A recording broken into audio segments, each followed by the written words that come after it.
Ford, Here. Storhog, Here.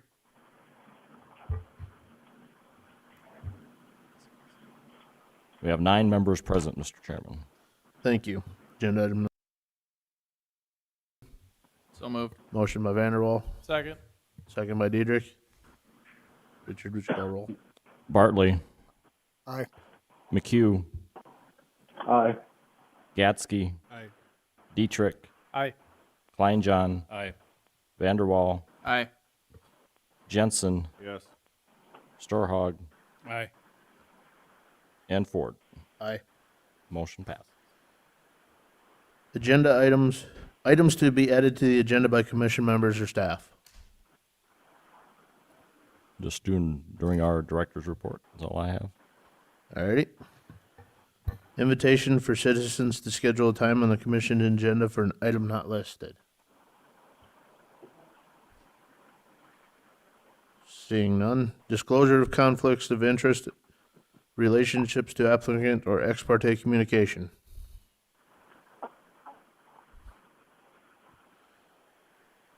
Seeing and hearing none, is your motion for approval of agenda? So moved. Motion by Vanderwall, Second. second by Kleinjohn. Would you call roll? McHugh, Aye. Gatsky, Aye. Dietrich, Aye. Kleinjohn, Aye. Vanderwall, Aye. Jensen, Yes. Storhog, Aye. Ford, Aye. and Bartley. Aye. Motion passed. I will now call this meeting to order. I would like to welcome those in attendance at tonight's meeting. The Brookings County Planning Commission is a 9-member commission whose function is to recommend approval or disapproval of land use plans, zoning ordinance, subdivision plats, and amendments thereof. The Brookings County Commission. The commission makes its recommendation based upon the adopted comprehensive plan for the fiscal development of the unincorporated areas of Brookings County. As a matter of policy, all motions are made in the positive. After a motion is moved and seconded, it is open to debate. Those supporting the motion shall in turn give their reasons. Those opposing the motion shall then offer their reasons. After everyone has been given a chance to be heard, the commission shall recommend approval or disapproval based on the testimony and the information presented. A simple majority vote of a quorum of members of the Planning and Zoning Board in attendance is required to forward a recommendation.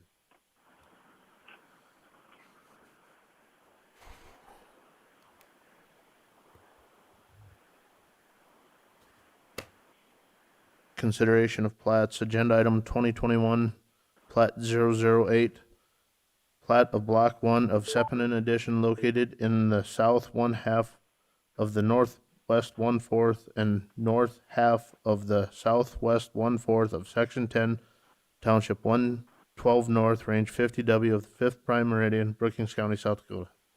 Is there a motion? So moved. Second. Go ahead, Diedrich and Gatsky. Okay. Richard, would you read the staff report? Yes, 2021 Plat 009. David Seppanen is combining 2 parcels of land that they own. They're combining Lot 1 of Ticrony Addition, located in the south half of the northwest 1/4. Section 10, Township 112 North, Range 50 West of the 5th prime meridian, Brookings County, South Dakota, which was a building site that was platted off on September 14th, 2014, with the balance of the farmland.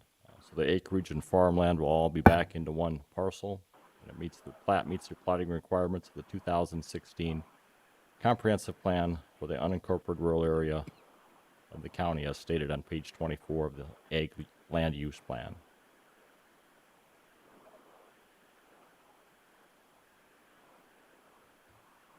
This is the plat. Ticrony Addition is right here. It's shadowed in there on the updated version here.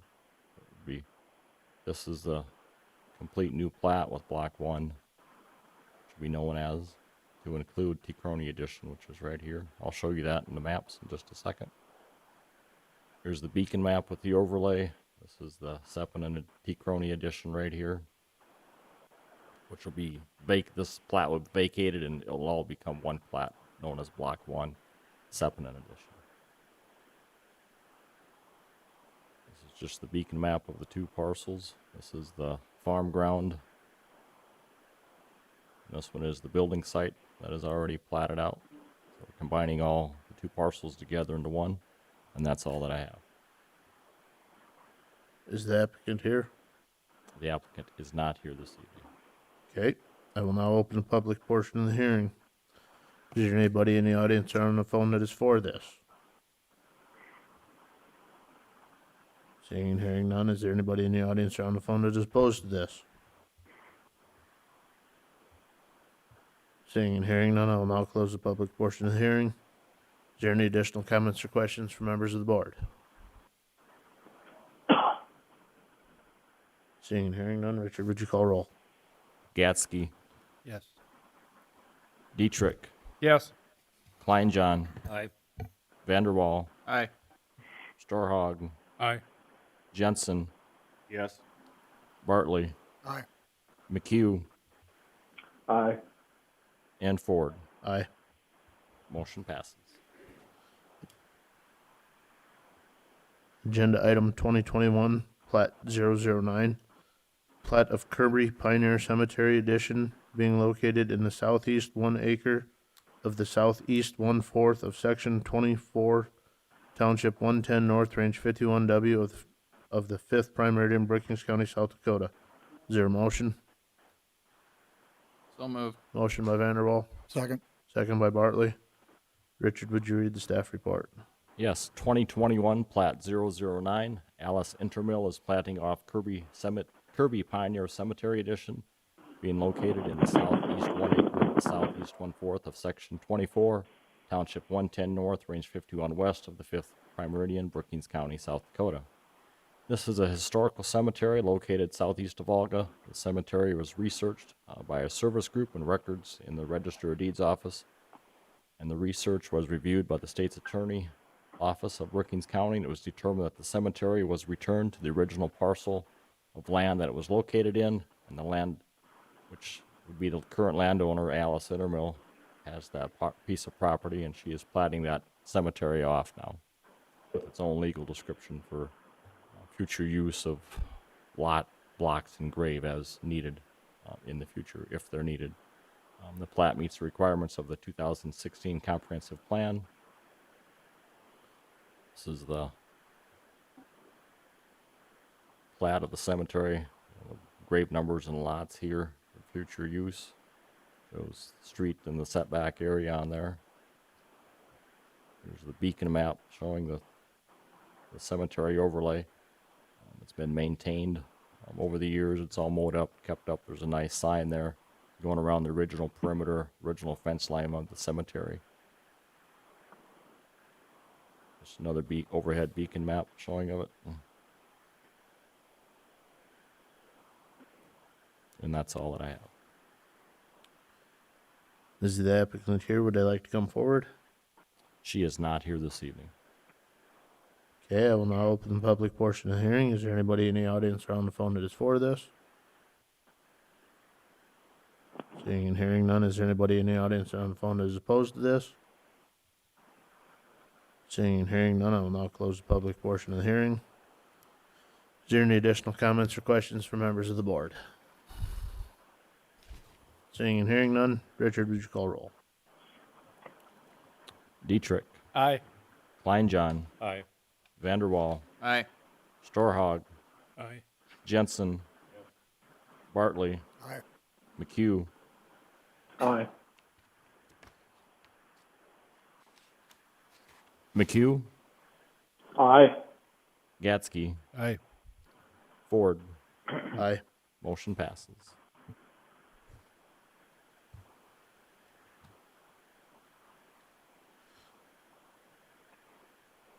We will now convene as the Brookings County Board of Adjustment. The Board of Adjustment is a 9-member board which has the power to hear requests for variances, conditional uses, appeals from non-ministerial decisions of the zoning officer. The concurring vote of 2/3 of the full board of membership of the board, 6 votes, is necessary for approval of the variance or an appeal to the zoning officer. The concurring vote of a simple majority of those board members present and voting is necessary for approval of a conditional use permit. In accordance with Robert's Rules of Orders, we require a motion to approve a request before the request can be debated. As a matter of policy, all motions are to be made in a positive. The board, under specific powers granted to it by the state, shall authorize variances from the zoning requirements where special conditions existing on the land will result in unnecessary hardship for the applicant. A financial disadvantage to the property owner shall not constitute proof of an unnecessary hardship.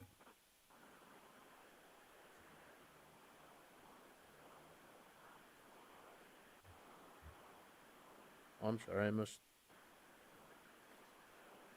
Sorry about that, I got ahead of myself there. We'll go back one. Bill Ross, would you like to step forward and address the board?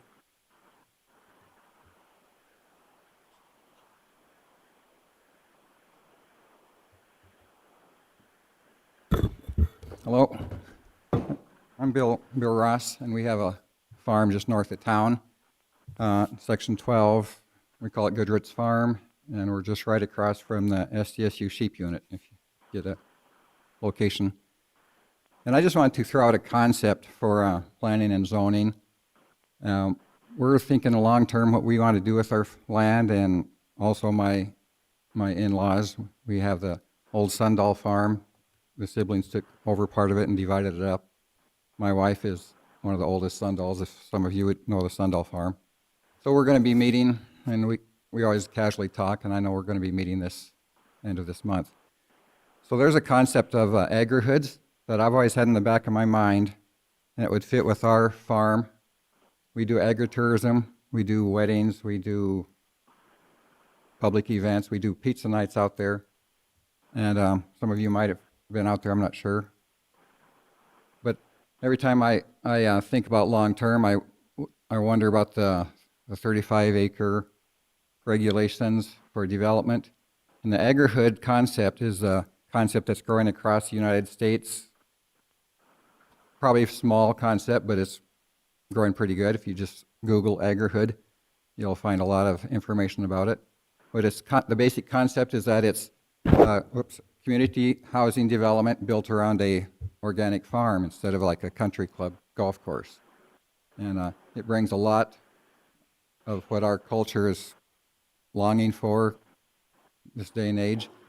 You can have a planned development where you have a lot of green space, pastures. Sometimes there's agri-hoods that have community livestock. Sometimes it's privately owned. And I went to an agri-hood a year ago west of Milwaukee, and I followed this concept for 5 or 6 years now, and kind of watched them develop across the country. But we went to one west of Milwaukee last August, and it's a smaller scale one. It's a more rural one. Some agri-hoods are really developed around big cities. They're very high end. The one we went to it's a rural, small town.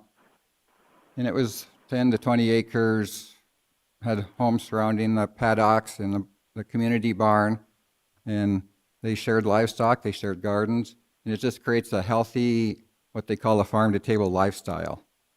So I just want to throw this concept out to you guys to consider this as you're processing we're in the Joint Jurisdiction District, as you're processing zoning and planning for this in the years ahead. I'm always thinking that I think it's inevitable that Brookings will go north someday, and we're north of town, and I just wanted to throw out this concept of agri-hood. There's a podcast about it, there's websites about it to do further research. I apologize, I thought I sent to Richard some links in an email, but I guess I didn't send it to him, so I was going to have some resources for you, but I guess that didn't work. But if you have any questions or comments, I can take a few minutes. Best I can tell you is we're currently working on trying to decide if we want to go forward with something like this. 3 months ago, 4 months ago, we had a realtor in the county present to us a similar idea of a piece of ground that we're supposed to be talking through that and see in the upcoming months here if we want to approach something on that in zoning.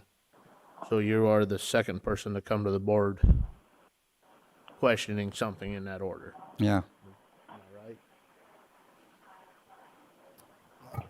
The major difference between the agri-HUD and what this realtor was proposing is that the county allow some development much on the scale of, what's that one north of town here? We got, yeah, anyway, the idea would be developing a certain number of acres for housing development that would be self-contained in terms of its utilities and its structure and its streets and its road.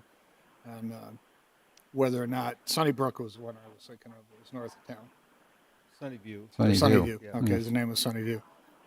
That type of a development, and some of that would involve the joint jurisdictional area trying to parcel out what areas that would work in. And I can tell you there's all kinds of different ideas out there. Some people say it's 1 acre lot, some people say it's 3 acres or 5 acres. How you would marry that concept to the agri-HUD would be somewhat interesting because becomes a conflict. I want to own my own acreage for a reason, but I don't really want it to be next to something that has cattle, horses, and barns and whatever. And so you inevitably end up with some conflict. So the 35 acre rule is put in there for the county. It involves the joint jurisdiction area in any regards. So, yeah, I learn more about the process or the concept.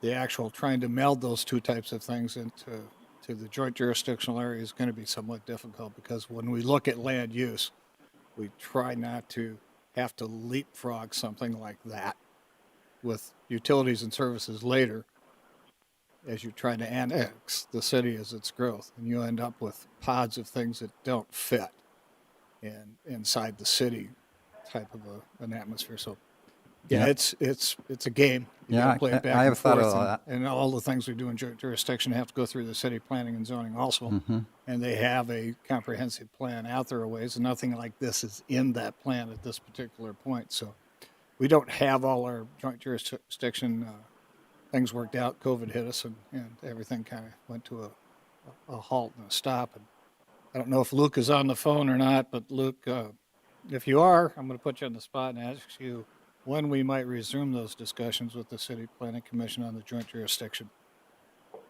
I don't believe he's here No, tonight. nobody from First District is with us this evening. And Sure, they as would of- abandon us when we need them the most. As of this time, between the city and myself visiting and Luke, we're going to shoot for September to resuming those. So. Okay. So as we get More to into be to those determined. discussions, these things will come up again. Now, what we did ask the realtor at that particular time was you need to put together a better presentation of what you actually want. Because there could be all these different things. Well, that doesn't give us any direction of what we can allow. So what do you really want? What's it going to look like? What's it going to cost? And does it actually increase housing opportunities or does it displace other things? We look at agriculture as a heavy industrial business. It just is. And what you're asking about is a heavy industrial district that's somewhat a communal type of a deal. Is the word I would look at. We're all going to share and we're all going to do this. But it's still industrial to a certain point. You're still going to have waste, you're going to have regulations. If you were to put something like that together, the regulation list would be fairly long, and that's something you might want to look at is what does this group that wants to build this, how do they write their rules on drainage, fertilizer, waste, water management, septic system, sanitary, all those things. You got to have all that down on paper before you come to us and say, well, we think it's a great idea to put 6 houses around several barns. Mm-hmm.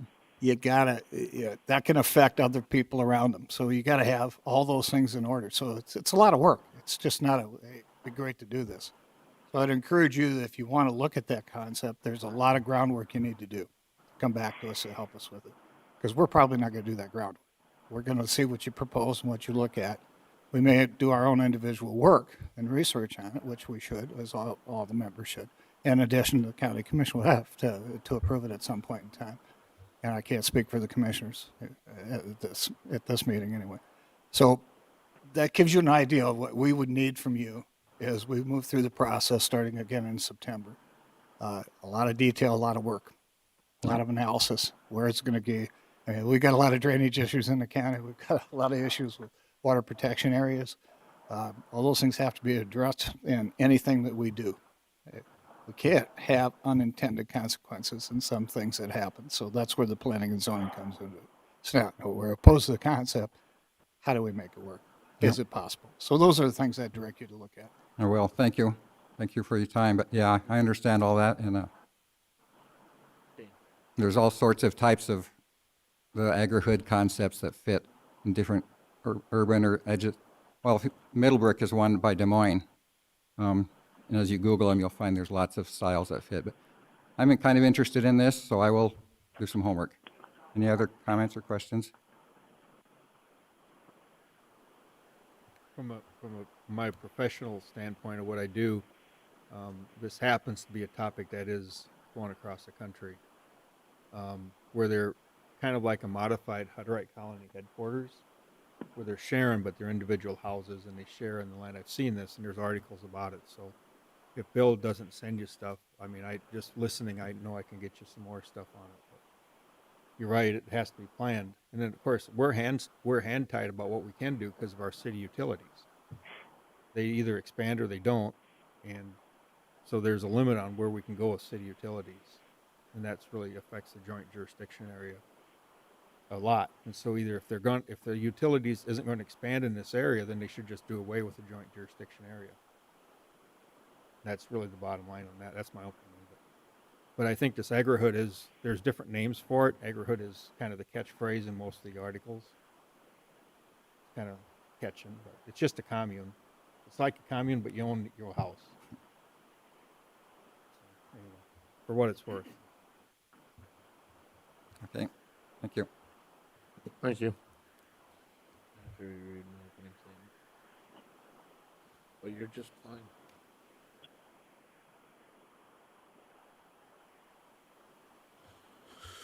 Okay, now moving on to the next agenda item. Agenda item 2021, variance 014. Todd Stone has made an application on property owned by Richard O. Sagnas. 2021, variance 014. The Brookings County Board of Adjustment for variance, Article 4, District Requirements, Chapter 4.03, LP, Lake Park District, Section 4.03.03, Density Area and Yard Regulation, minimum lakefront and minimum front yard. The property is described as lots 1 and 2 of Wachek Beach, located in Government Lot 4, Section 3, Township 112 North, Range 52W, Laketon Township, located at 312 Southeast Lake Drive, S-Line, South Dakota 57234. Is there a motion? So moved. Motion by Diedrich, Second. second by Vanderwall. Richard, would you read the staff report?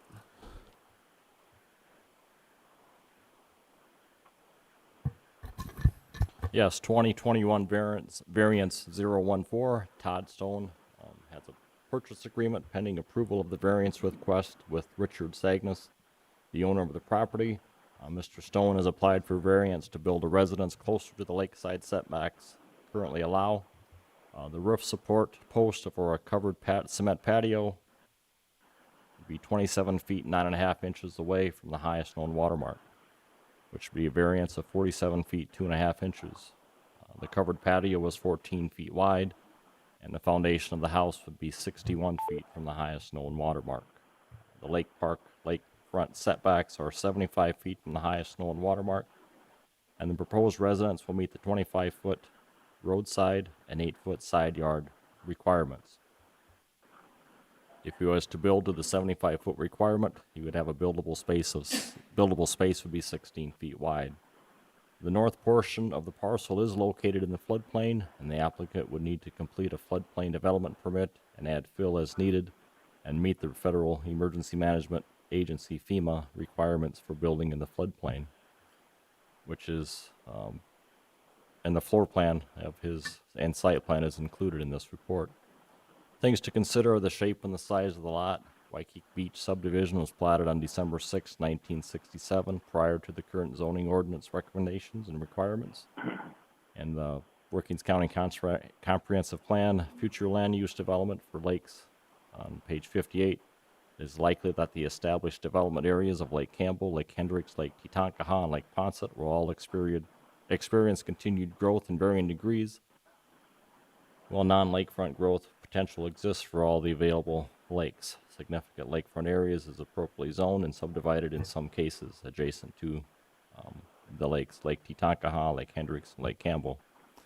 Letters were sent to the adjoining landowners, the Laketon Township Chairman and Clerk. The public notices were published in the Brookings Register on June 22nd and 29th, 2021, and the Volga Tribune and the Arlington Sun on June 21st, 24th, and July 1st.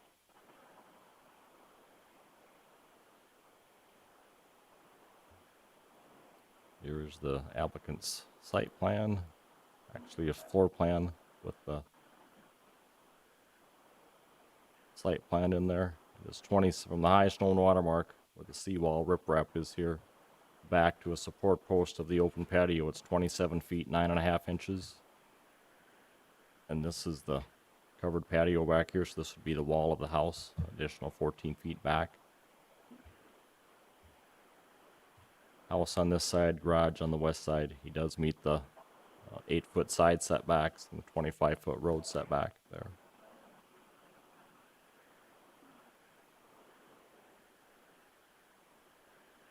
This, I believe, is the second floor. The first floor, I guess. Here's the second floor.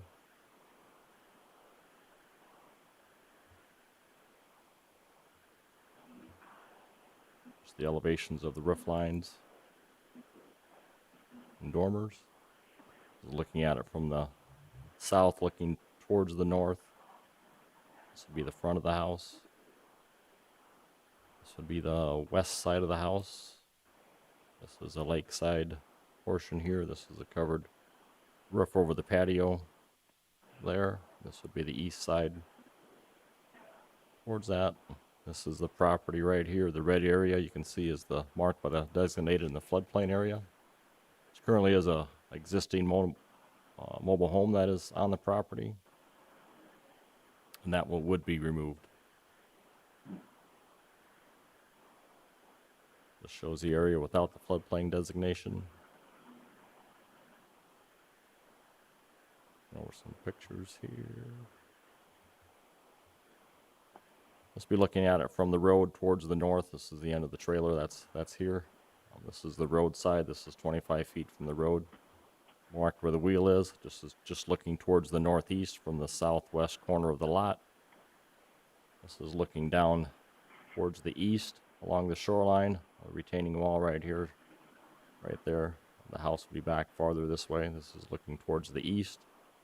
This is looking from that same location back towards the west there. This is looking from the shoreline back towards the house. This would, where the wheel is, would be 27 feet. Where the support post would be. Get a better look at it right here.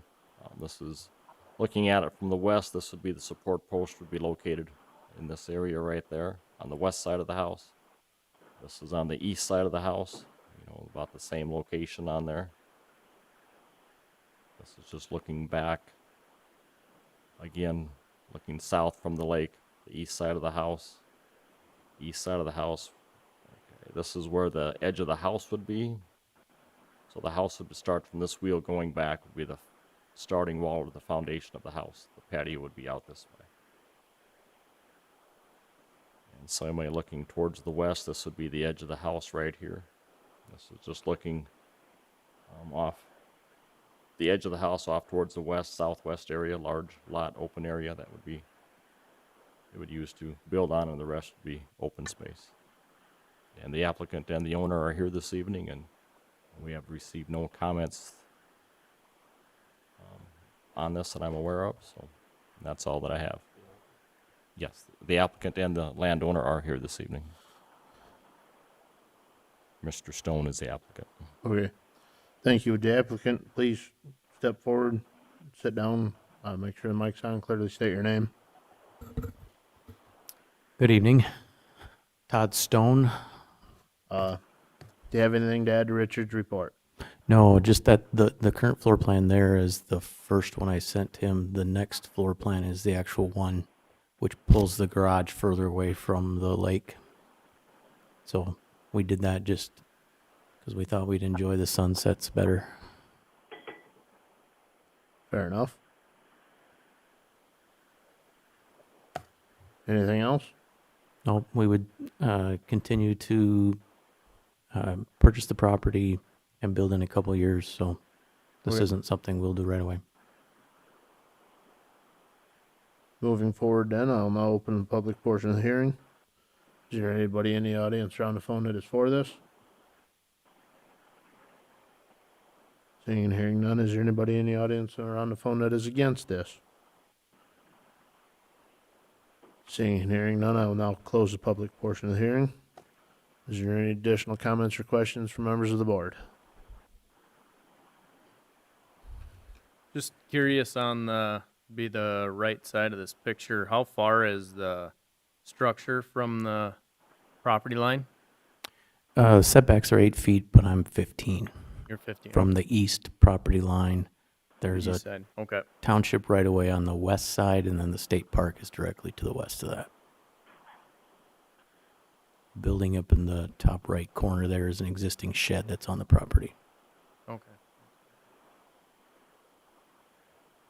So the shed is remaining, the trailer house is going, the shed will stay there? That is the plan, sir.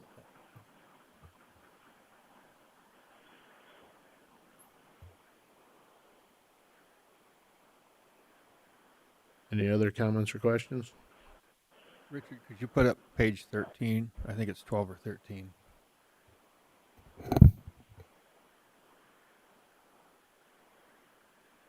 Yeah, right there. So the shed that's staying is that, well, that's on the drive side. So this bottom right picture here, that's a shed that you got the cursor on is staying. Go down one more. This one. This is the Okay, shed that that's- is staying alright. right here. In the bottom left. And is the retaining wall being rebuilt? That's the first thing I'm gonna do. Because it's kind of aging. It's eroding really bad, so it's and actually it'll probably be just a little bit higher. We're working with the game fish and parks right now to put those details together so we can get that going yet this fall if we possibly can. Thank you. Anything else from members of the board?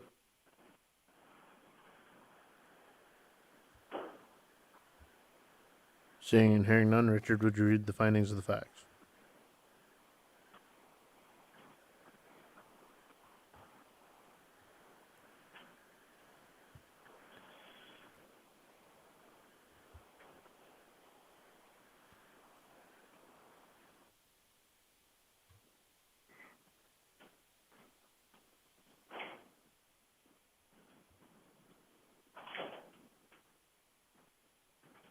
Brookings County zoning variance 2021, variance 014. Application for variance having been filed with the Brookings County Zoning Commission, acting as the Brookings County Board of Adjustment.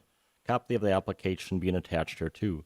Such application being made by Todd Stone regarding the following real property owned by Richard O. Sagnas, Lot 1 and 2 of Waikiki Beach, located in Government Lot 4, Section 3, Township 112 North, Range 52 West, Laketon Township, located at 312 Southeast Lake Drive, Estelline, South Dakota. After due notice, a public hearing have been held on the application on the 6th day of July, 2021. Number one, the Brookings County Board of Adjustment hereby finding that the strict application of the zoning ordinance would produce undue hardship, that such hardship is not shared generally by other properties in the same zoning district in the same vicinity, that the authorization of such variance will not be substantial detriment to the adjacent property, that the character of the district will not be changed by the granting of the variance. The granting of such variance is based upon reasons of demonstrable and exceptional hardship as distinguished from variations for the purposes of convenience, profit, and caprice. Number two, the Brookings County Board of Adjustment further finding that the condition or situation of the property concerned or the intended use of the property is not so general or reoccurring in nature as to make reasonable, practicable the formulation of a general regulation to be adopted as an amendment to the zoning ordinance. Number three, the Brookings County Board of Adjustment further finds that the written application of a petitioner demonstrates that special conditions and circumstances exist which are peculiar to the land, structure, or buildings in the same district, that literal interpretations of the provisions of the Brookings County zoning ordinance would deprive the applicant of rights commonly enjoyed by other properties in the same district under the terms of the ordinance. that the special conditions and circumstances do not result from the actions of the applicant, and that granting the variance requested will not confer on the applicant any special privileges that is denied by the ordinance to other lands, structures, or buildings in the same district. Number 4, the Brookings County Board of Adjustment further finding that the reasons set forth in the application justify the granting of the variance, that the variance is a minimum variance that will make possible and reasonable use of the land, building, or structure, that the granting of the variance will be in harmony with the general purpose and the intent of the Brookings County zoning ordinance, will not be injurious to the neighborhood or otherwise detrimental to the public welfare. Number 5, the Brookings County Board of Adjustment further determines and conditions this variance upon the following special conditions or safeguards. A, shape and size of the lot. B, Waikiki Beach subdivision was platted on December 6, 1967. And that a portion of the property is located in the floodplain and will need to be built to the Brookings County floodplain ordinance standards. By at least 2/3 vote, the Brookings County Board of Adjustment, by at least 2/3 vote of its full membership, hereby grants the petitioner variance for the above described property as follows. Build a 2-story residence with an attached garage and a supporting post for a covered cement patio roof, 27 feet 9.5 inches from the highest known water mark on Lake Poncet, and the elevation of the lowest floor to be 3 feet above the highest known water mark. B, the Brookings County floodplain development permit required and following Brookings County floodplain ordinance for building in the floodplain. This variance is specifically granted upon initial and continued compliance with all the conditions and safeguards in 5 above, and upon applicable provisions of the Brookings County zoning ordinance. If approved, the Brookings County zoning director is or is not authorized to issue any required building permits for construction consistent with the terms of this variance. If this variance is not used in 3 years of the date granted, it shall be invalid. Dated the 6th day of July, 2021.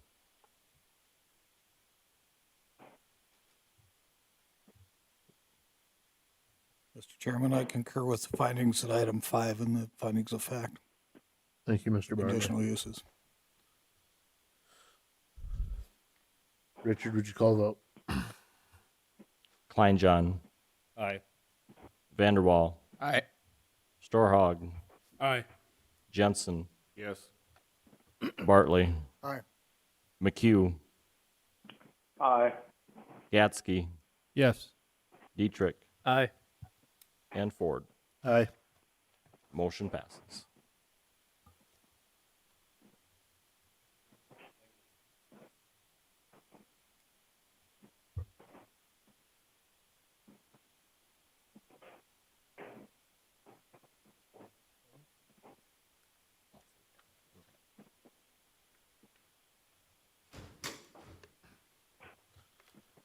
Agenda item 2021, variance 015.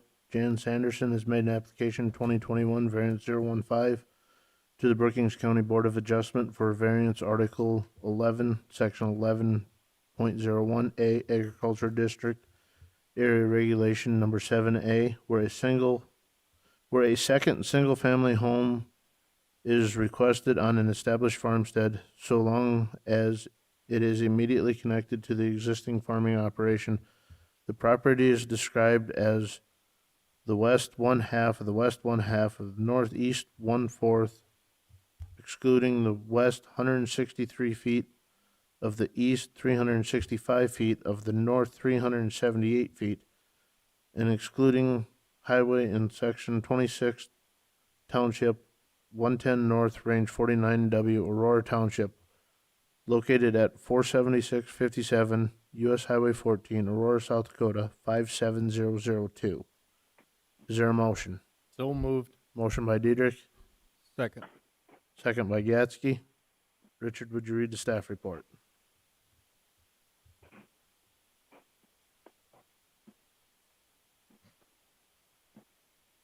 Number 15, right?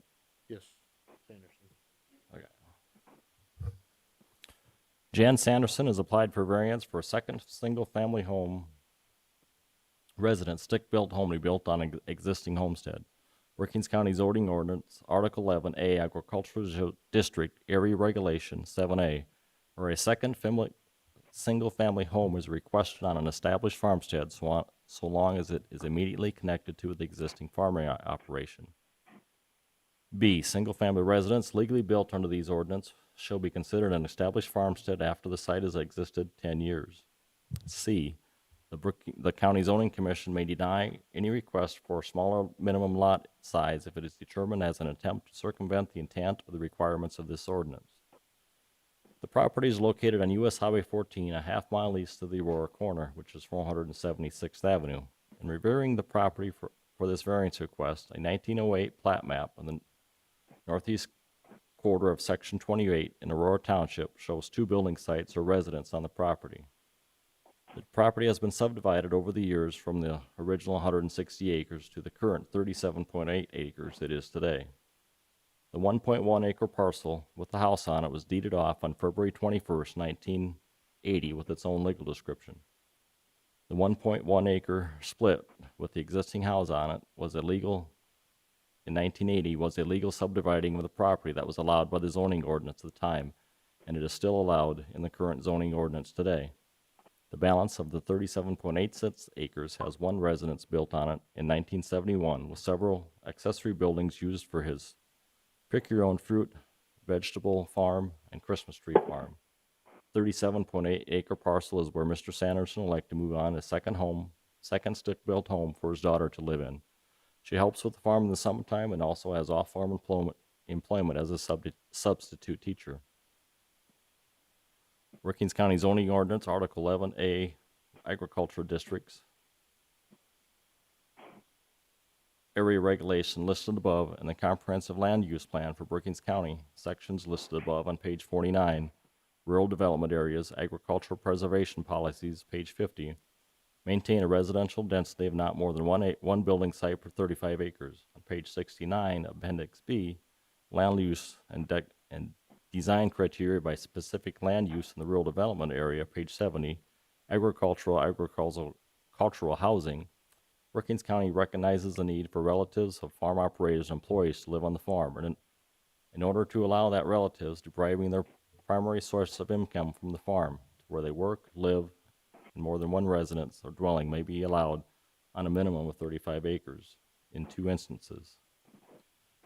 A manufactured home to be used as an additional dwelling for an employee or relative of the farm operator. And number 2, an additional single-family structure or multiple family structure that is proposed for house employees or relatives of the farm operator at the site of a concentrated animal feeding operation which has received a conditional use permit from Brookings County. And the policies. Relatives should be limited to grandparents, children, or brothers and sisters of the farm operator. Employees living on an accessory agricultural housing structure shall derive their primary source of income from the farm operation based at the location of the residence. Brookings County may utilize tax records, pay stubs, or other information necessary to determine the primary source of income for residents of accessory agricultural housing. You as a board will have to consider the sections of the Brookings County zoning ordinance and the Brookings County comprehensive plan, both listed above, to determine if it meets the requirements. The other option would be Brookings County zoning ordinance, Article 11, Agricultural District, Section 11.01, A Agricultural District, conditional use number 16.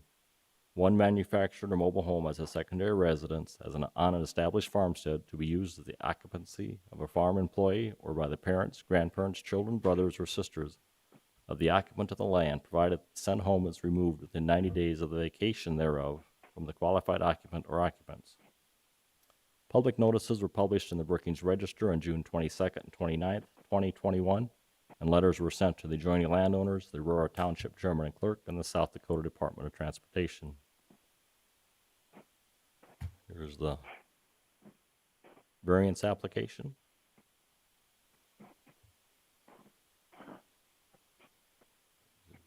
Site plan, driveway coming in here off the Highway 14. This is the existing house that's already deeded off separately, which this would go with the main part of the rest of the farm. Come in the driveway around the curve. There's some buildings, storage shed and a barn right here. This is where he'd like to put his new proposed second residence. This is where his house is. Gardens and farm fields continue off to the south there. This is a 1909 plat map showing the 2 dots, which means 2 residents there in 1909 in the northeast quarter of Section 26. This is a 1993, showing this is a parcel that Mr. Sanderson owns. Small parcel right here in this little rectangle area, and the rest is the balance of the farmland on there. This is the house that was platted off in 1980, right here, this 1.1 acres. And the balance of the house, the balance of the ground here is the building site and his existing residence. This is just looking east on Highway 14, the driveway. This is looking west towards the driveway, clear vision either way. This is just looking down into the driveway, into the farmstead. This is looking off towards the southeast, towards Mr. Sanderson's house there. This is a house that is on the 1.1 acres that is deeded off separately. Just a photo of his farmyard here, to the northwest, west, and this is where he would like to put his proposed second residence for the family member to live in, on the west side of his existing workshop or shed right here. And we received one comment from an adjoining landowner. Received that today. Oh.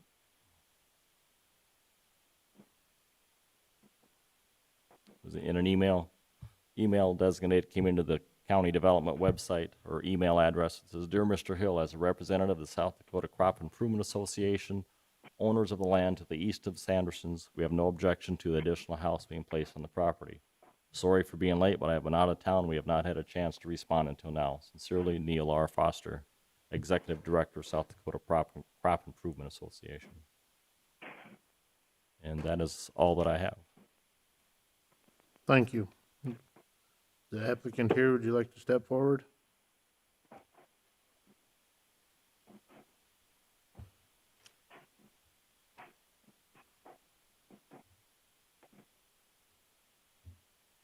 Sit down and clearly state your name into the mic, please. Clearly What? state your name into the mic. Clearly state your name. Jan Sanderson. Thank you. Do you have anything to add to Richard's report? Not really, unless there's questions. We'll get to that part in a bit. Okay, well, if there's really, I guess, there's any questions from anybody up here?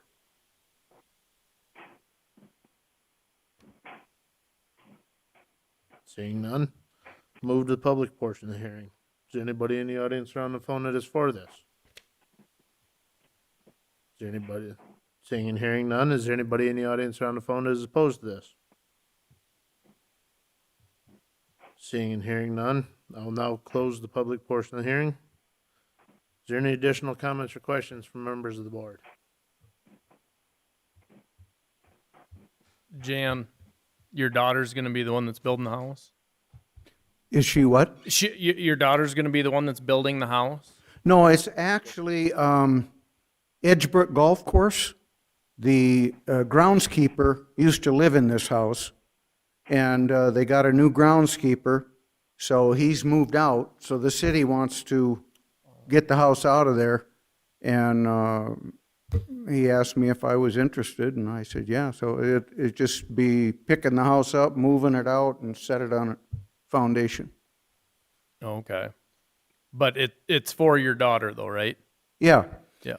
Or, I mean, I'm 70. I'll be 70 in December, so I may want to get out of the middle of things. So I may end up in that house, but it'll be a family member, whether it's me or her. Okay. Can you confidently state that she would have over half of her income rooting from the farm? Half of her income? Correct. No, I don't think so. She substitute teaches. I don't really know. Sure. Jan, the reason they're asked that question about her income is majority of the income should come from on the farm. That's how the ordinance, that's how the rule states. And the details, Richard can explain, but if the person is occupied living on the farm, majority of their income should come from the farm based on the ordinance. That, and then the other thing with the ordinance is it does not allow for a stick-built home.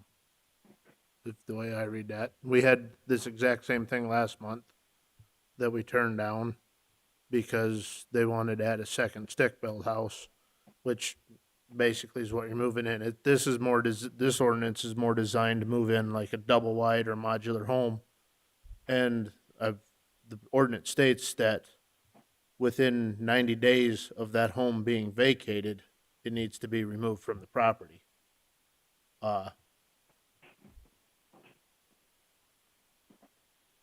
Is there any place else close to this vicinity that you could put the house You mean outside of my farmyard? outside of your farmyard?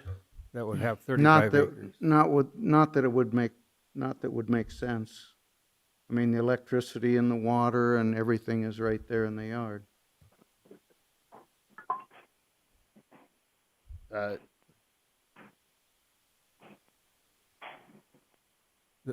One of the challenges is last month, we turned down a request from a producer who requested a stick-built house on the farm. It didn't meet the 35-acre rules, so their family member is going to live there, but it was a stick-built house. And so they turned that request down last month. And that's what Chad was mentioning. And so the procedures are to make sure you have 35 acres per house. That's why that's in place. But to put a mobile home or a modular in instead of a stick-built house. But I understand why you're doing it because it makes economic sense. But, and then if their income was more than half of what they get off the farm, then it would also follow in the same procedure. And so likewise, a month ago, they were a school teacher and their income was not majority of the income. So it got turned down. What was the recommendation, Chad? We said last month they just withdraw and then they go find 35 acres. Is that what we did? Yeah, because last month she had family that they were gonna purchase the additional 35 acres to meet the requirement. Richard's pulling the deal up for us here quick.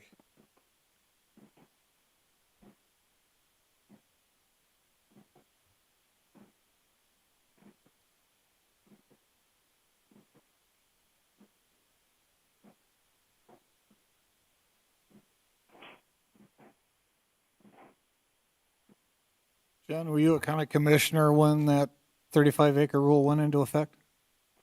It was in effect. It was in effect I don't then? think we, It goes back quite a few years, I know. yeah, it's been around.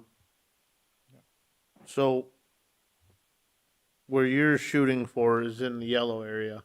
That's the part of the yard right there where you want to put this secondary house here. Yeah, it's right there. Now, I've with- got a bigger picture, but that shows it, you have that on your front of you. Yep, That, and that according shows, to the beacon stuff here, you own a quarter to the west. yeah, In order to make this work, if you could put that house on the west side there, out of this farmyard, yeah. create its own acreage with 35 acres into that quarter, you could do this without even a discussion, basically. Yeah, I could do that, but it doesn't make But any sense, in order to really. do that, you'd need to withdraw this deal tonight, otherwise it can't be presented to us again, or when it's on a different piece of ground, can it? Then Well- it's probably just a matter of a building permit. Then you would just need a building permit if you did it on this parcel Yep. here. But if you wanted to ever reapply for the same thing or a different use on this parcel where you're at, you would have to wait. You go through with it and it's denied, you would have to wait 6 months before you could reapply for the same application. Whereas if you withdraw your application, it takes it off of our agenda.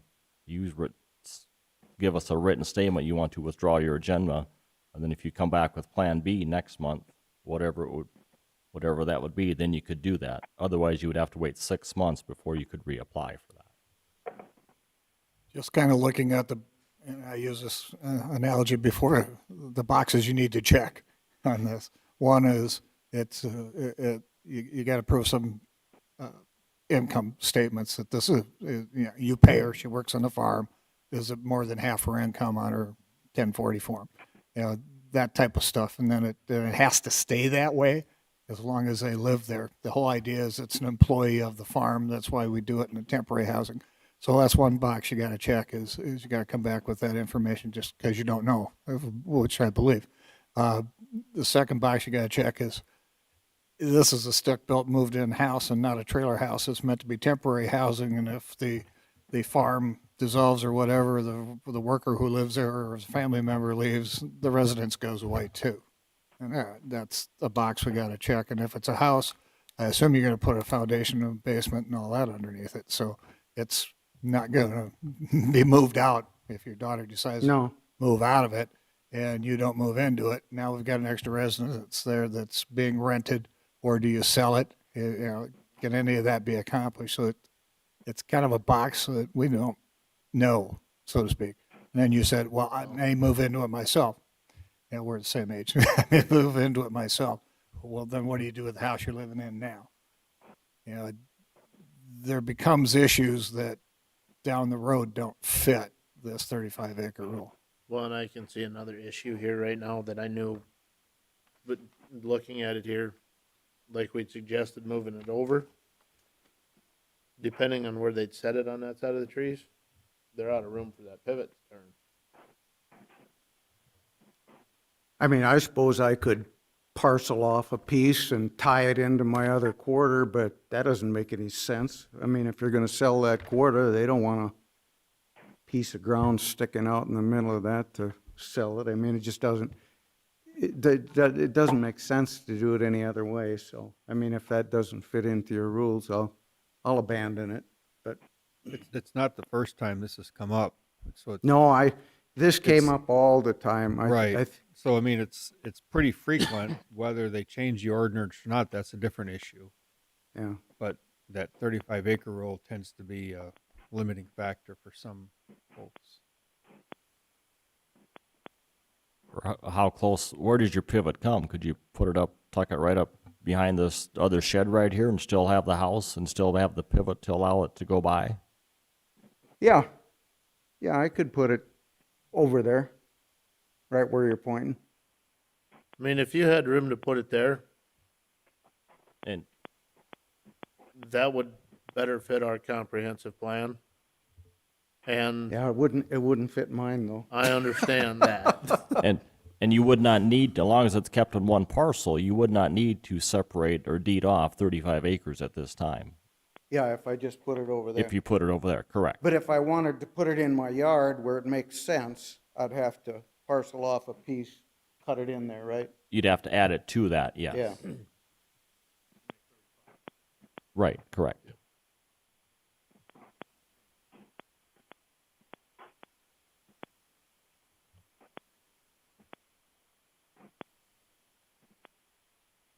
I think I see where you're headed.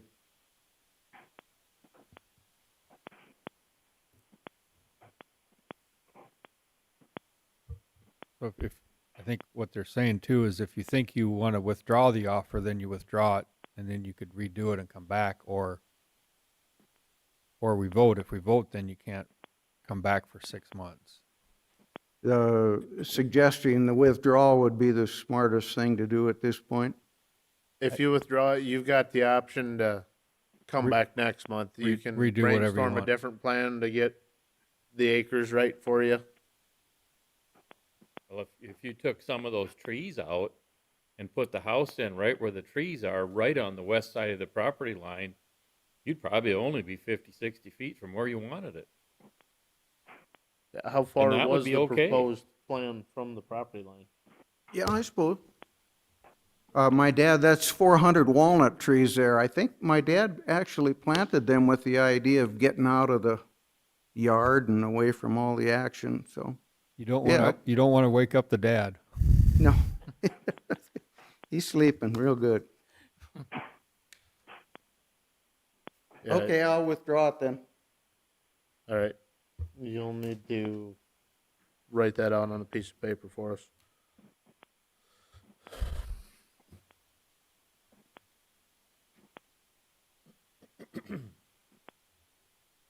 What do you? Just say, withdraw my variance application, I can pick it up later. He doesn't need another cookie. Careful, Mine Spencer, you look like me. The gas station cooks Is that- most of my Yep, meals. and just sign it.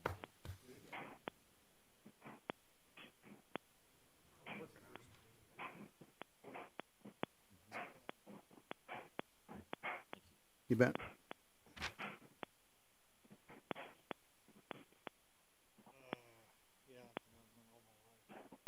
Just write variance right Okay. here. Write the number that it is, that we gave it, so that's referenced in there too. All right.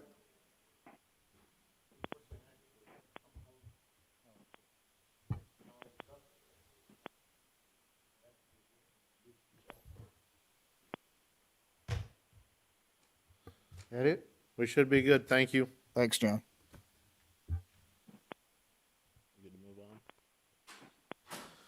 Moving on to agenda item 2021, variance 013 Howell Farms Incorporated / Howell Livestock Incorporated by Dan Howell has made an application 2021 variance 013 to the Brookings County Board of Adjustment for a variance Article 22, Section 2201, concentrated animal feeding operation regulations, concentrated animal feeding operation control requirements, number 6, required setback and separation distance, Chapter 4.06, Aquifer Protection Overlay District, Section 4.06.05.03, prohibited use in Zone B. The property is described as the southeast 1/4 in Section 34, Township 110 North, Range 51W, Volga Township. Is there a motion? So moved. Motion by Vanderwall, Second. second by Kleinjohn. Richard, would you read the staff report? Yes, 2021 variance 013, Dan Howell for Howell Farms, Inc., Howell Livestock, Inc. has applied for variance to relocate their existing Class C concentrated animal feeding operation for swine. They've been finishing swine at 2 locations on their farm since the 1980s and have 1,900 head of swine at the present time. The farm is located over Zone B of the first occurrence of aquifer materials map, referred to as the map, in the yellow-orange shaded area. Okay, the shaded is the area of the map that shows a depth of 0 to 50 feet of presences of aquifer materials.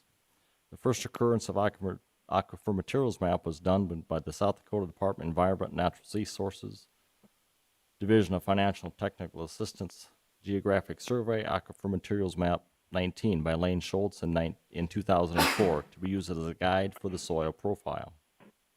The applicant had soil borings completed by Lacey Well Drilling, Inc. at the proposed site and across the road to show the soil profile of the area. Soil borings show the soil profile consisting of 1 to 2 feet of topsoil, 2 to 18 feet of muddy, tight, and yellow clay, and greater than 18 feet shows sand and gravel. There is a USGS boring in the vicinity of the proposed site, and it shows the similar profile. The proposed location of the new building to be adjacent to the area where the soil profile changes to the next level of aquifer materials, that is 50 to 100 feet below land surface. The soil borings show the presence of deep clay layer which extends into the yellow and orange area on the map. The soil borings provided by the applicant were presented to East Dakota Development District for their review. East Dakota Water Development District has reviewed the soil boring profiles and supports the variance request, as the soil borings show a 16 feet clay layer directly below and extending beyond the proposed site. The manure storage containment for the barn will be excavated into the ground approximately 4 feet, made of cement and sealed. The area will be protected by the depth of the clay barrier. When the ordinance was updated, East Dakota Water Development District was contacted during the update process to ensure the aquifer materials were adequately protected and the resources used as a guide for that process. The first occurrence of aquifer materials map was one of those resources that we use as a guide. The Aquifer Protection Ordinance also allows existing farmers producers in the Zone B to continue their operation at their current level and/or expand up to 250 animal units to a Class C level. The applicant has also applied for conditional use 2021 CU010 for a Class C CAFO that the board will be hearing tonight. That applicant was approved for variance 2019 BAR 008 and conditional use 2019 CU 009 on September 3rd, 2019 for a Class C finishing swine CAFO to relocate the existing operation across the road into the northwest quarter of Section 35. He will not be pursuing this location as the land elevation is not adequate at that site. Letters were sent to the adjoining landowners, the Volga Township Chairman and Clerk, the Brookings County Highway Department, and the King Brook Rural Water.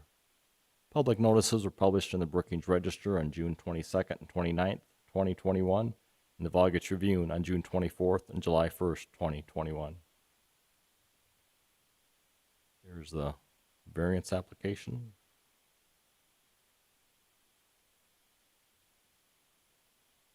This is proposed site map, which would be directly to the west of his, this is Brookings County Highway 5, or otherwise known as 464th Avenue. This is their existing operation. Here's a barn, existing barn here, and those two would be removed and would be about 400 feet to the west here, where his new proposed location would be. This is the aquifer materials map. The yellow area is the 0 to 50. The lightish gray area is 50 to 100 feet. So you can see it's a short ways away from the next layer where the depth changes. This is just the regular beacon map showing the proposed location. It's just looking off towards the west from the highway. Proposed location out in this cornfield, the existing driveway that they currently have off 464th Avenue. Looking south from the driveway, clear vision. Looking north from the driveway, clear view that way also. Just looking back towards the west out the proposed location. This is looking towards the west, the adjoining landowner neighbors off to the west there. This is looking towards the southwest. And that's all that I have. And the applicant is here this evening.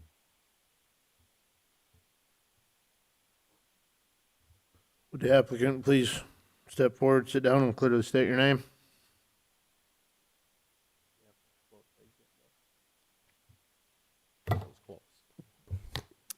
Good evening, Dan Howell. Do you got anything to add to Richard's report? No, I do not. Any questions from members of the board? Seeing and hearing none, I will now open the public portion of the hearing. Is there anybody in the audience or on the phone that is for this? Seeing and hearing none, is there anybody in the audience or the phone or on the phone that is opposed to this? Seeing and hearing none, I will now close the public portion of the hearing. Is there any additional comments or questions from members of the board? Basically, you're doing the same thing you did in 19, just moving it across the road. Yeah, just felt like this was a better site, a little bit further off the road.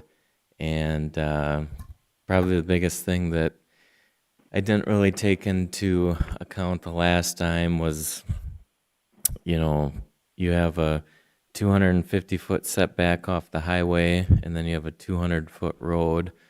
So off of the County 5 or 464 highway there, there's kind of a decrease in elevation with the previous location 2 years ago. And the back of the manure barn, you know, since the front's only in the ground about 4 feet, the back of the manure pit is barely in the ground at all. So, you know, I mean, it can work and it's doable, but where this current site that I have picked out is, you know, fairly flat, if you will, and maybe just a little bit of a rise in elevation, you know, and and just kind of get it off the road a little bit more. It would be, I think it was like 623 feet from the center of the highway, and just a better fit being at the main farm. Okay. Any other questions or comments from members of the board? Seeing none, Richard, would you read the findings of facts?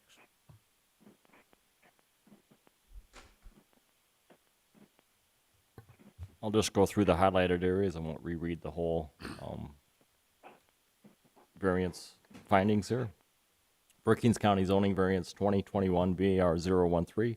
Application for variance have been filed with the Brookings County Zoning Commission, acting as the Brookings County Board of Adjustment. Copy of the application being attached here too. Such application being made by Howell Farms Inc., Howell Livestock Inc., by Dan Howell, regarding the following real property: the southeast 1/4 of Section 34, Township 110 North, Range 51 West, Volga Township. After due notice, a public hearing have been held on the application on the 6th day of July, 2021. Number 1. Number 2. Number 3.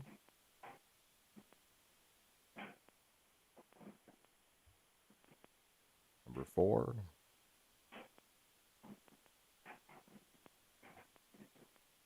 Number 5, the Brookings County Board of Adjustment further determines and conditions this variance upon the following special conditions or safeguards.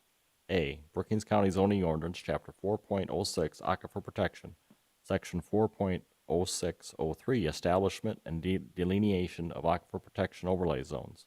Number 1, the South Dakota Department of Environment and Natural Resources, Division of Financial and Technical Assistance, Geological Survey Aquifer Maps, dated map number 19, dated 2004, for areas designated for 0 to 50 feet on the map, will be used to further identify aquifer boundaries. In the event of a conflict with such maps as to the area coverage by the aquifer at the given location, then the map showing the larger aquifer shall be followed.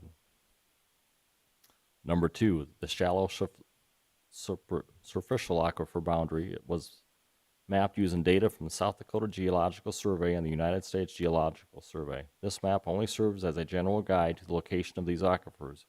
County studies and other information shall be used where available to better determine the more precise aquifer locations. Aquifer locations are drawn at the discretion of the geologist and hydrologist based on the best available information. Therefore, actual site-specific aquifer boundaries may differ from the attached map and other information. Hydrological information necessary to verify the location of the concentrated animal feeding operation in relation to the underlying shallow aquifer. B, Lacey Well Drilling Inc., license number 111, a South Dakota licensed well driller, drilled 11 soil borings. The soil profile showed a 15 to 22 feet deep layer of clay, tight clay, and yellow clay below ground surface at the site and surrounding area. The site-specific soil boring data verifies the presence of deep clay at the site. C, East Dakota Water Development District has reviewed the site plan and the soil boring data and supports the soil boring data of the area. D, the excavated depth of the manure storage structure shall not exceed 5 feet below the ground surface. E, the site is 600 feet away from an area on the aquifer materials map where the soil profile changes, and the soil borings provided shows that the profile change extends beyond the area noted on the aquifer materials map. F, the farming livestock operation has been in operation prior to May 1976.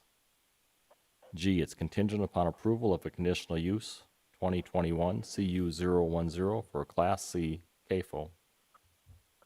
Brookings County Board of Adjustment, by at least 2/3 vote of its full membership, hereby grants the petitioner variance for the above described real property as follows.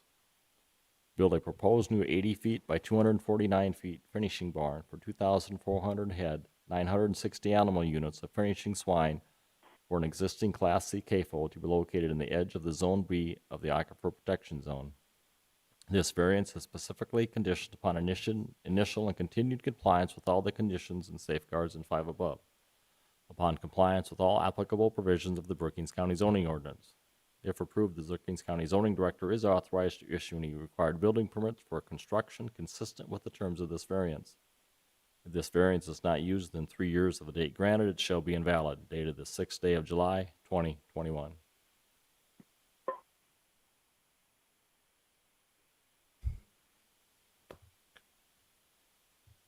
I concur with the findings of the fact.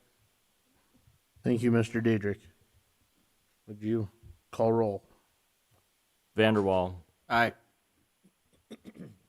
Storhog, Aye. Jensen, Yes. Bartley, Aye. McHugh, Aye. Gatsky, Yes. Dietrich, Aye. Kleinjohn, Aye. and Ford. Aye. Motion passes.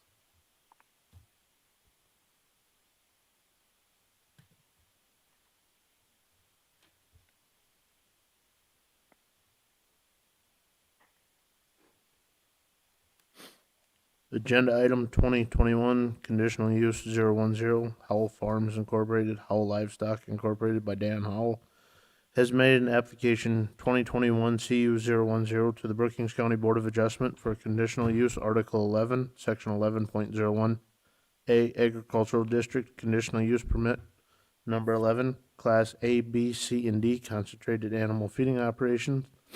The property is described as the southeast 1/4 in Section 34, Township 110, North Range 51W, Volga Township. Is there a motion? So moved. Motion by Vanderwall, Second. second by Gatsky. Richard, would you read the staff report?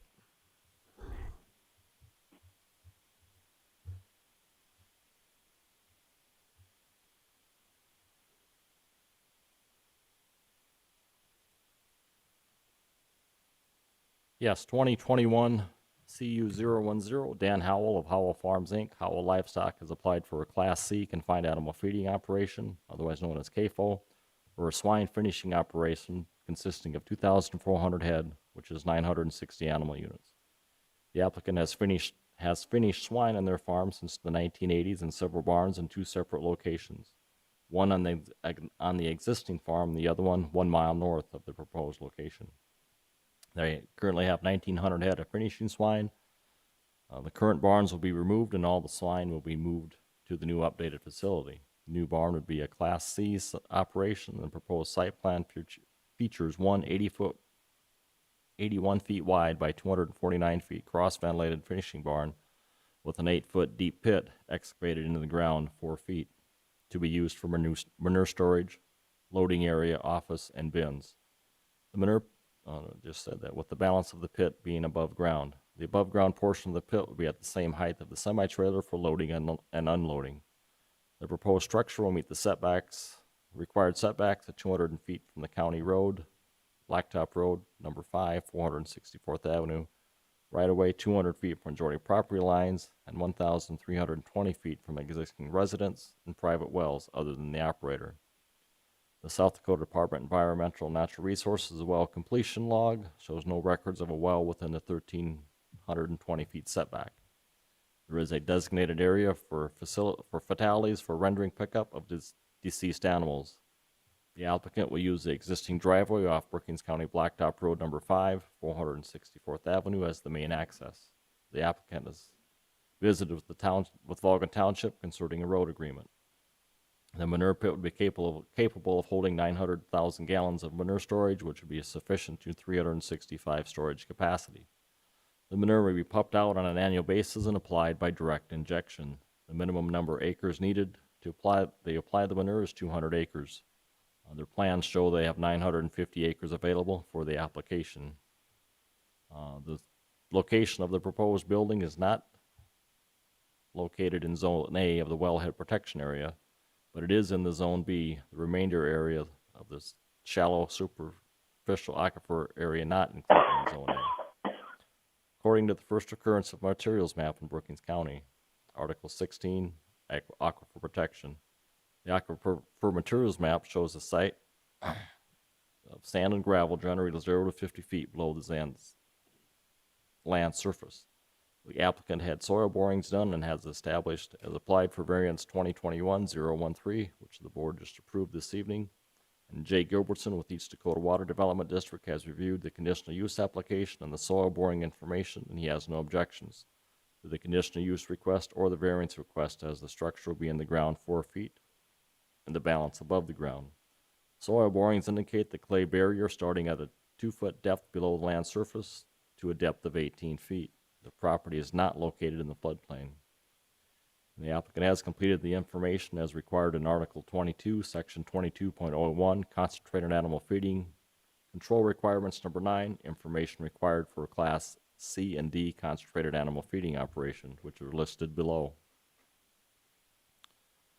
The zoning office has reviewed the above documents and made a site visit to the proposed location. The applicant was approved, like we discussed earlier, for conditional use 2019 CU 009 and 2019 variant 008 on September 3rd, 2019 for a Class C finishing CAFO operation to relocate it across the road in the northwest quarter of Section 35. He will not be pursuing that location as the land elevation is not adequate for that site. Public notices were published in the Brookings Register on June 22nd and 29th, 2021, and the Volga Tribune on June 24th and July 1st, 2021. Letters were sent to the adjoining landowners, the Volga Township Chairman and Clerk, and the Brookings County Highway Department, along with the King Brook Rural Water. There's his conditional use application. Site plan again showing the proposed location. I can refer materials map again showing the yellow area, the proposed barn right here. The gray area here is deeper, 50 to 100 feet, and of aquifer materials, and this one here is 0 to 50 feet. So again, showing the proposed location, and this maps again showing from the road proposed location here, existing driveway, a clear view to the south and clear view to the north, and adjoining landowners and farm site to the west, and looking off to the west and southwest. And that's all that I have. Would you please clearly state your name again? Dan Howell. Do you have anything to add to Richard's report? No, I do not. Is there any questions from members of the board? Seeing none, I will now open the public portion of the hearing. Is there anybody in the audience or on the phone that is for this? Is there anybody in the audience or on the phone that is opposed to this? Seeing and hearing none, I will now close the public portion of the hearing. Move to the board for additional comments or questions.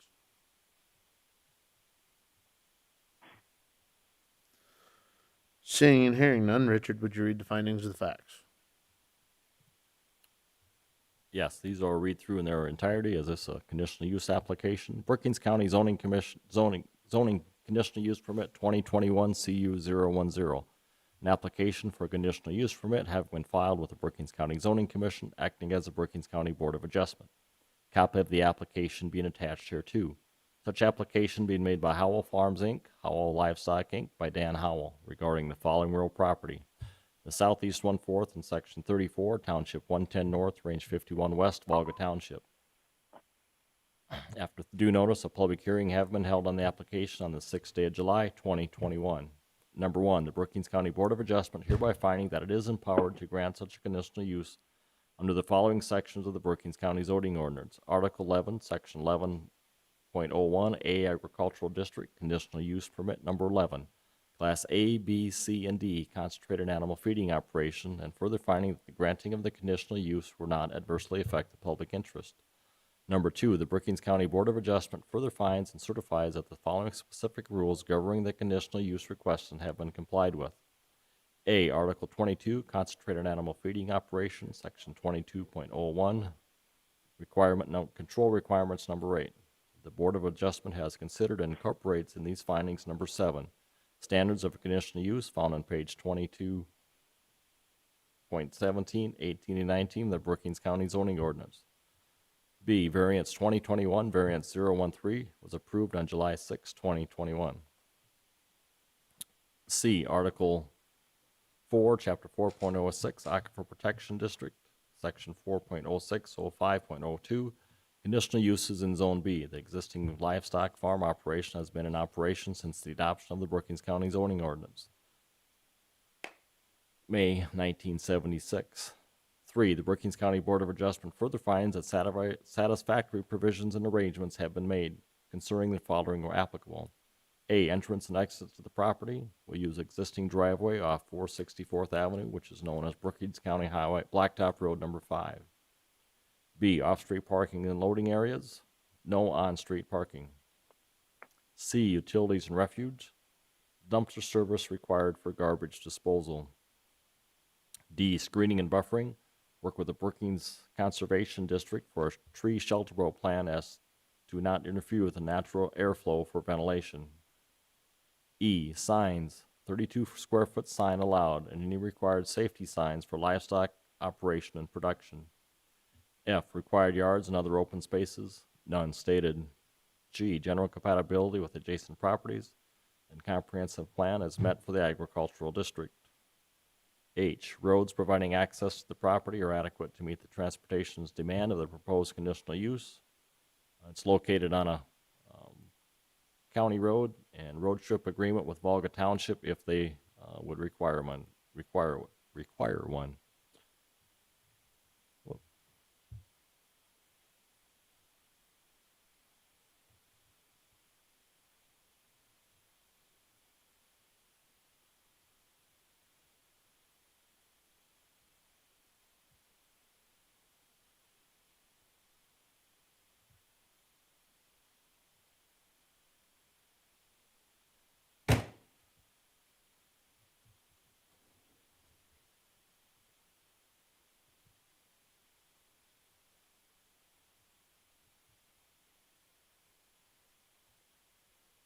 I, any required notification to law enforcement or the fire department? None stated.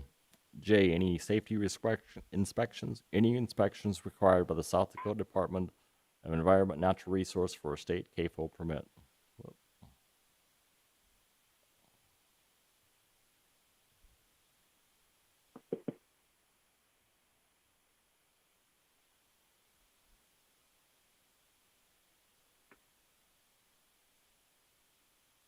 Number 4, the Brookings County Board of Adjustment further finds and determines and conditions this conditional use upon the following special conditions or safeguards. A, best management practices for manure to be applied by direct injection at the minimum of 4 to 6 inch step. Manure to be transported by applicator tank or drag hose. B, rendering service for removal of deceased animals or other approved methods approved by the Animal Industry Board. C, cannot expand to a Class A or a Class B CAFO. The Brookings County Board of Adjustment, by at least a majority vote of its membership present, hereby grants the petitioner a conditional use for the above described property as follows. Conditional use number 11, Class C swine CAFO operation for 2,400 head of swine greater than 55 pounds, which is 960 animal units, located on the edge of the Zone B Aquifer Protection Zone. Approval by Variance 2021-013.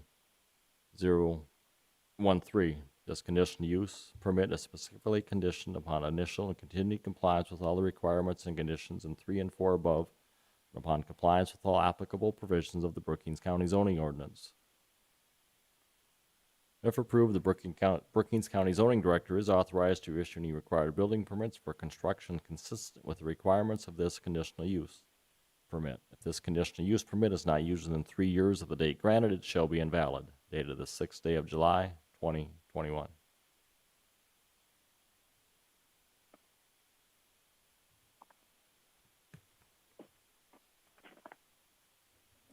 Mr. Chair, I concur with the findings of the facts. Thank you, Mr. Vanderwall. Richard, would you call roll? Storhog, Aye. Jensen, Yes. Bartley, Aye. McHugh, Aye. Gatsky, Yes. Dietrich, Aye. Vanderwall, Aye. Klein John, Aye. and Ford. Aye. Motion passes.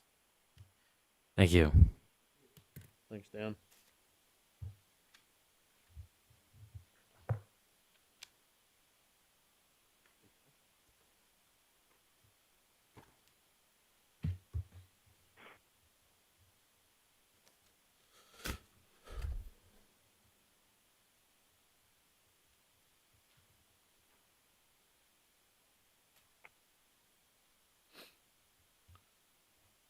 Moving on to agenda item 2021, conditional use 011, Kent Miller has made an application 2021 conditional use 011 to the Brookings County Board of Adjustment for a conditional use Article 11, Section 11.01A Agricultural District Conditional Use Permit Number 20, Home Extended Business.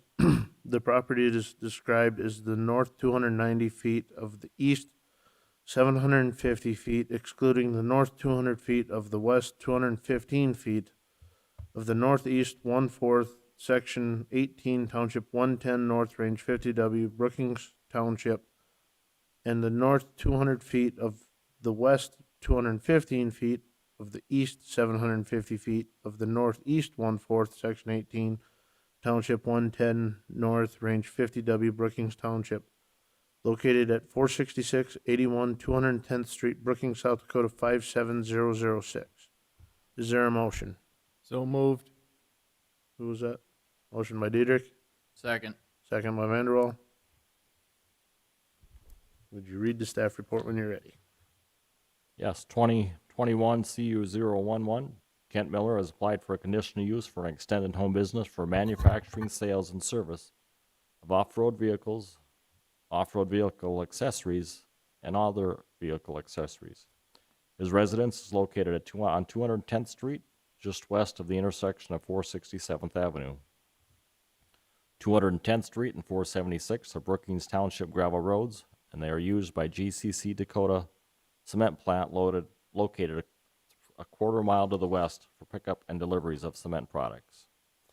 The proposed product he will manufacture is an off-road track vehicle known as the Ultimate Outdoor Vehicle, UOV, capable of driving on land, snow, or water. His business plan is attached with this report, and he is proposing to have a metal fabrication assembly in a portion of his 3-stall garage attached to the house. He has modified the electrical service and installed a ventilation system for the metalwork and fabrication process. He and his wife have experience in production development, metal fabrication, welding, and advertising and marketing. They will run the business and with anticipated sales, hire 1 to 3 employees to help with production and assembly. Supplies will be picked up by him or delivered by truck as needed. Supplies delivered by truck could range from 2 to 4 trucks deliveries per month. Any hazardous materials will be stored in plastic containers with secondary containment. Garbage will be hauled away by a garbage service, and any metal scraps will be recycled. There are 2 existing pole sheds on the property, with one will be used for the showroom and sales and marketing, and the showroom will be open to the public a minimum of 20 hours a week or by appointment. The manufacture and production will be as needed, as determined by sales. A portion of the property is located in the floodplain, but the house is not. This conditional use permit will also allow them to apply for a dealer's license from the South Dakota Department of Revenue for off-road vehicles and boats. Public notices are published in the Brookings Register on June 22nd and 29th, 2021, and the Volga Tribune on June 24th and July 1st, 2021. And letters were sent to the adjoining landowners and the Brookings Township Chairman and Clerk. Here is his applicant's conditional use report.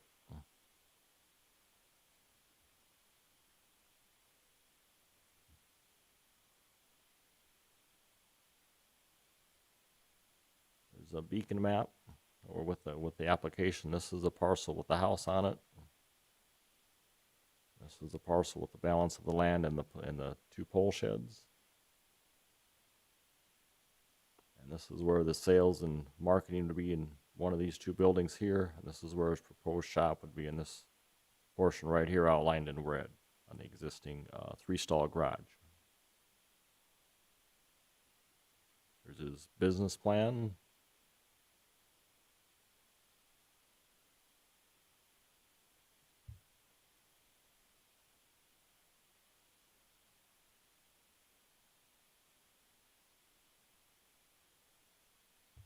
Picture of the product that he's looking to manufacture and sell, track vehicle.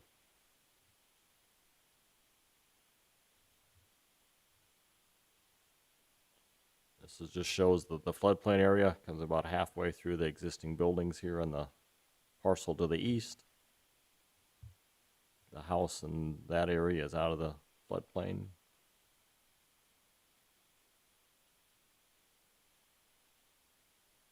Just show the map of the two parcels again. That's just looking east from the driveway down 210th Street. Nice clear view, no obstruction of vision. Same way looking towards the west there, looking down the driveway towards the house. This is looking to the east of the driveway and its two outbuildings. So, and the applicant is here this evening, and that's all that I have. Thank you. Would the applicant please step forward, have a seat, and clearly state your name?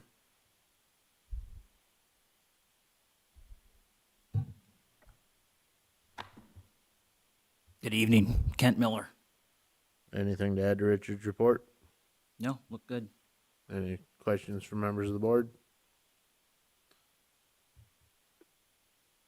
Seeing and hearing none, I'll now open the public portion of the hearing. Is there anybody in the audience or on the phone that is for this? Seeing and hearing none, is there anybody in the audience or on the phone that is opposed to this? Seeing and hearing none, I will now close the public portion of the hearing. Is there any additional comments or questions from members of the board?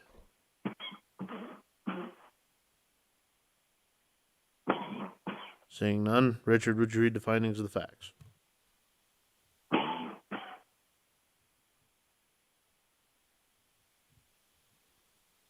Just read over the highlighted areas here. Brookings County Zoning Conditional Use Permit number 2021 CU011. Application for conditional use permit having been filed with the Brookings County Zoning Commission, acting as a Board of Adjustment. A copy of the application be attached here too. Such application being made by Kent Miller regarding the following real property. After due notice, a public hearing have been held on the application on the 6th day of July, 2021. Number 1. Number 2. Number 3. A. Entrance and exit to the property and proposed structures. Will use existing driveway off 210th Street. B. Off-street parking and loading areas. No on-street parking. C. Utilities and refuge and service areas. Dumpster service for garbage disposal. Separate container for scrap and recyclable materials. D. Screening and buffering. None stated. E. Signs and proposed exterior lighting. 32 square foot outside sign allowed. Required yards and other open spaces. None stated. G. General compatibility with adjacent properties. Comprehensive plan met for the agricultural district. H. Roads providing access to the property. Road agreement with Brookings Township if they would require one. Or I. Notifications, law enforcement, and fire department. I'm gonna put that. Oh, just thought of this here.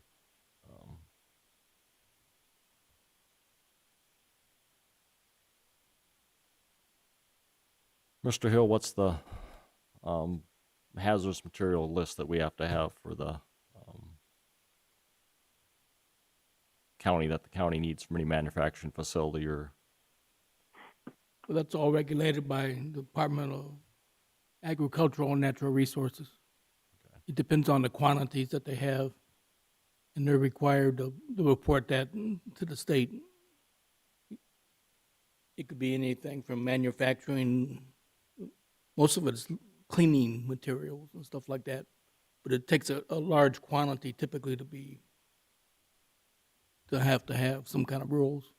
The biggest thing would be to contact the local fire department and let them see what you got in case there's a fire. They can help you fight it.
It doesn't like a capital R.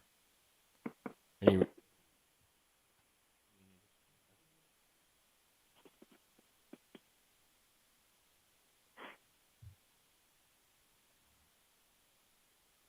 any required inspections for safety manufacturing? J. Okay, 4. Brookings County Board of Adjustment further determines the condition this conditional use upon the following additional special conditions or safeguards. A. Dealer license from the South Dakota Department of Revenue. Office hours Monday through Friday, afternoons, other times by appointment. Manufacturing hours, did you have a time or anything there you wanted to put in there, or? I kind of work flexible with my hours with Daktronics, my current employer. I actually split time between morning and evening because I support our China operations. So my hours tend to vary. I'll work either very late at night on this type of stuff or in the afternoon, early evening. So it really varies back and forth. Okay. We state manufacturing hours as required or as demands. Oh, they needed?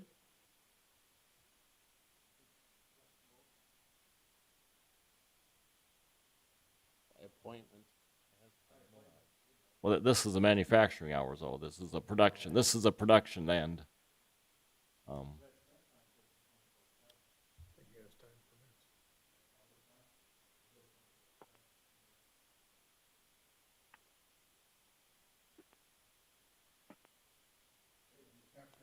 As production demands or requires.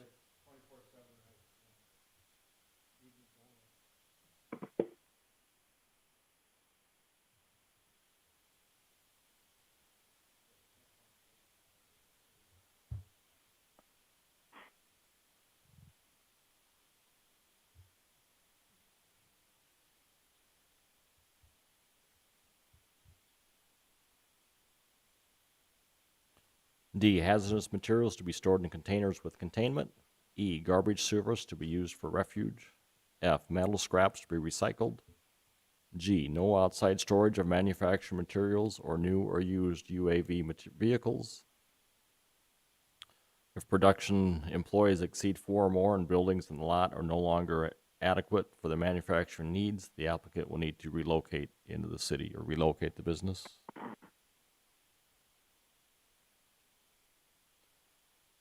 And I, any future buildings located in the floodplain must be built to floodplain ordinance standards. The Brookings County Board of Adjustment, by at least 2/3, by a majority vote of its full membership present, hereby grants the petitioner a conditional use for the above described real property as follows. Conditional use permit number 20, home extended business, to allow for the manufacture, sales, and service of ultimate outdoor vehicle and other vehicle accessories. This conditional use permit is specifically conditioned upon initial and continued compliance with all the requirements and conditions in 3 and 4 above, and upon compliance with all applicable provisions of the Brookings County zoning ordinance. If approved, the Brookings County zoning director is authorized to issue any required building permits for construction consistent with the requirements of this conditional use permit. If this conditional use permit is not used in 3 years of the date granted, it shall be invalid. Dated the 6th day of July, 2021. I concur with the findings of the facts. Just one question on the findings of fact before we go too far. Now, it may not be required, but is there a fire code for manufacturing with metal welding in the garage attached to the house? Does that need to be in there, that we have to meet fire code for that? The For home garage is occupation? fully insulated in sheetrock, so it gives the sheetrock gives that fire separation. Yeah, I'm not sure what the sheetrock requirement is. It's usually a certain thickness. Yeah, so thick. You know how U- thick your usually sheetrock it's is? 5/8 in the garage. It's 5/8 sheetrock. Is Yep, how the building the code is joining for that. walls It's the are building code 5/8. already, so it's there, so we're covered as Yes. far as in. Okay. But we could add in there. Concerned about the safety standards when you're manufacturing doing welding review. in your garage, obviously. Yep. We could add in there review by the local fire department for fire code requirements or. We've done that before on businesses required that it be inspected, and I just would feel more comfortable to make sure they come out and take a look at what you're storing, what you're using, for your own personal safety, and also for us allowing something that Sure. needs to be, especially when it's manufacturing. That's a little different than sell something out of the garage. And your homeowner's insurance is gonna appreciate it. I'm more curious if that your wife is okay with this, because mine doesn't even like when I use a hammer in the house late at night. She wrote the business plan, so we already won the one award for business plan here earlier this year with it.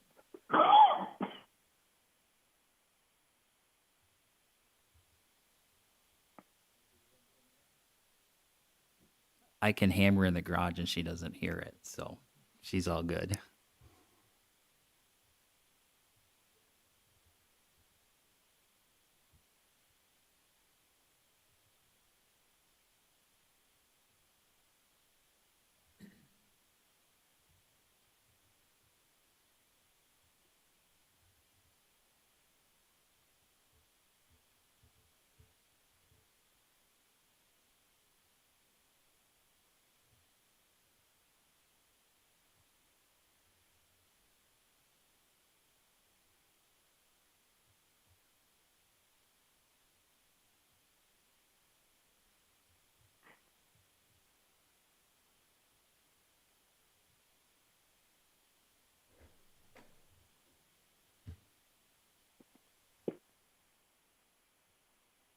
Say welding assembly areas.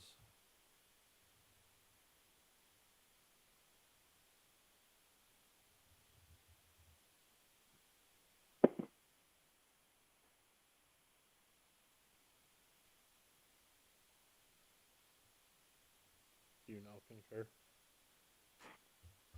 I now concur with the findings.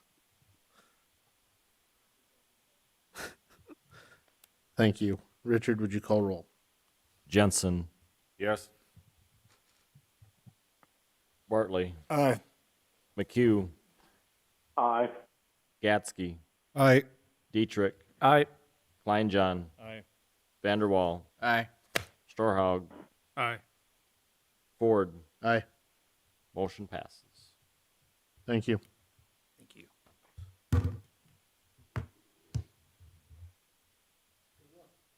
Thank you. When can I get a electronic copy of saying that it passed? I need that for the dealer application. Anytime after tomorrow. Okay, perfect. We can email that to you if you like. That'd be great. Thank you. We're hoping to bring fun to other people. Thanks, guys.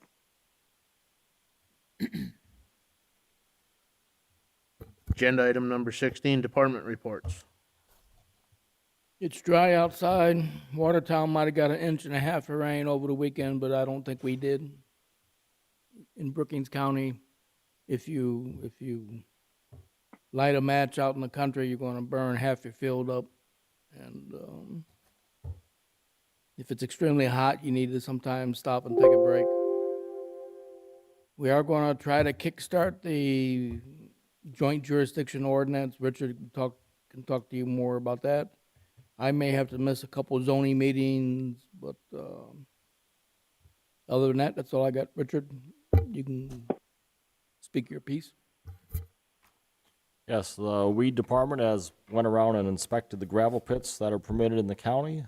Had pretty good inspections for weeds and whatnot, and pretty good response for any action that needed to be taken on there. The one in question on the Elkton exit, it's been good. I was down and took pictures there. Weeds were wilted.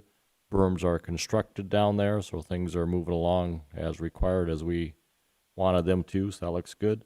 In September, we're hoping to get started back up again with a joint meeting with the city planning to get back on the joint jurisdictional ordinance. We're going to have a busy August meeting. A couple big items coming up here as of yet, if they come through by the application date. So that's all that I have at this time. So Thank you. Moving on, is there any need for an executive session? Is there a motion to adjourn? So moved. Motion by Vanderwall, Second. second by Diedrich. Meeting adjourned.